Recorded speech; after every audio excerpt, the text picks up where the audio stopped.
Hello, this is Dr. Ted with the third thing you need to know to be fit for life, and that's proper nutrition. One of the most important things you can do to stay fit for life is to eat the right foods in the right amount at the right times.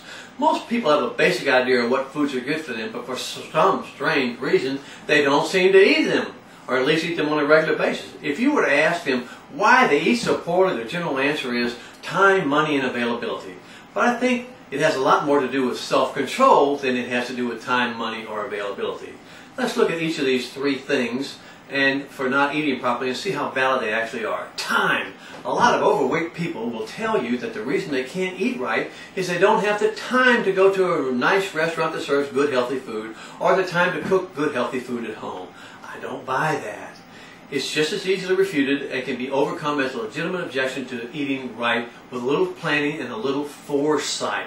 By the time you get out of junior high school, most people are aware of where they're going to be at all times of the day, and that would be at eating times. Most people are aware of food choices that will be available within a limited time frame they have to eat. In junior high and high school, there's no reason to eat the pizza and the french fries as a side dish at lunch and wash them down with a sweet Coke.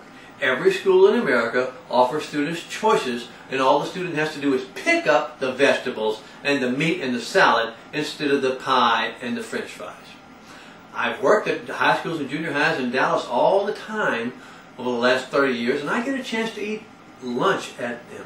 And I love it. I'm very happy. You can get some incredibly healthy, great food in the public school systems at a low cost, and if you have a student with financial problems, it's free. The only reason kids in school eat poorly now is because they want to, they choose to. They don't want to eat the good food that is available at the school, and no one forces them to do it, so they pick up the sweets and the junk food. The same poor eating habits and reasoning choices follow them later when they go into the workplace. When you let a child choose, most will choose the path that is the easiest and the most damaging. If you let them choose between pizza and fries and grilled chicken and vegetables, most will choose the pizza.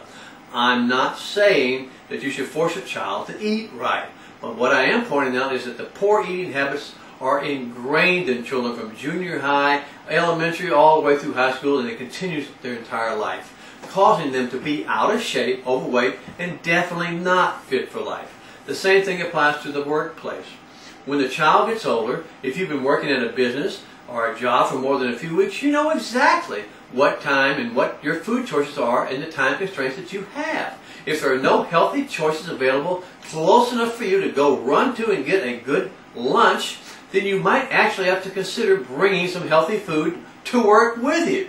Now, as tacky as that may seem, it not only will save you time and money, but could save your life in the long run. Now, the second reason people say they can't eat right is money.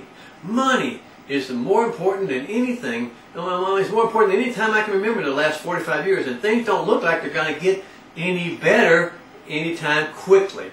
And everybody won't have all the money they need to eat only at the best restaurants and eat only the best food. It's never been that way and never will be for 99% of the people in the world. Everyone has financial constraints that are associated with eating. I would love to eat sushi and steak and fish every day, but my budget won't allow it.